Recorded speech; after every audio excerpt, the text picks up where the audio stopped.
एक minute role role भाऊ, जळगाव महापालिकेच्या एका अधिकाऱ्याने आपल्या सहकारी जे महिला अधिकारी होते त्यांना अशी मेसेज वगैरे पाठवले आणि जेव्हा हे बिंग फुटलं तेव्हा त्यांनी माफीनामाही लिहून दिला, मात्र अद्याप कुठलीही कायदेशीर कारवाई झालेली नाही. जळगाव महानगरपालिकेमध्ये डॉक्टर घोलप यांनी एका महिलेची असभ्य वर्तन केल्याची बातमी मी वाचली.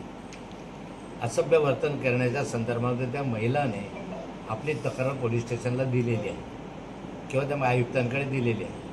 आयुक्तांनी या संदर्भामध्ये चौकशी करण्याच्या ऐवजी त्या ठिकाणी टाळाटाळ केली, म्हणून नंतरच्या कालखंडात एक समिती पण स्थापन झाली. याच्याबद्दल खरं काय आहे, त्याच्याच दवाखान्यामध्ये ज्यावेळेस खात्री करायला गेले तर काही एक्सपायरी डेटचे औषधं आणि इंजेक्शन त्या ठिकाणी मिळाले. जन्ममृत्यू प्रमाणपत्राच्या संदर्भामध्ये याच व्यक्तीला दोषी ठरवण्यात आलं होतं किंवा या व्यक्तीचा त्याच्यामध्ये सहभाग आहे अशा संदर्भामधली एक माहिती पुढे आली होती. या ठिकाणी बोगस जन्म दाखले गेलेले आणि त्यातून बोगस नागरिकत्व मिळालं अशा तक्रारी होत्या.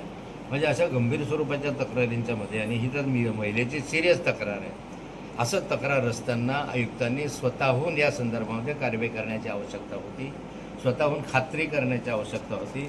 पण आयुक्तांनी या अधिकाऱ्याला पाठीशी घातलेलं दिसत आहे. किमान पोलिसांकडे ही चौकशी द्यावी आणि पोलीस अधिकाऱ्यांनी या संदर्भामध्ये योग्य ती कारवाई करावी अशी माझी मागणी आहे. आणि तोपर्यंत या अधिकाऱ्याला या पदावर ठेवता कामा नये. हा जर पदावर असेल तर सारं प्रकरण दडपू शकतो. ठीक, थँक्यू.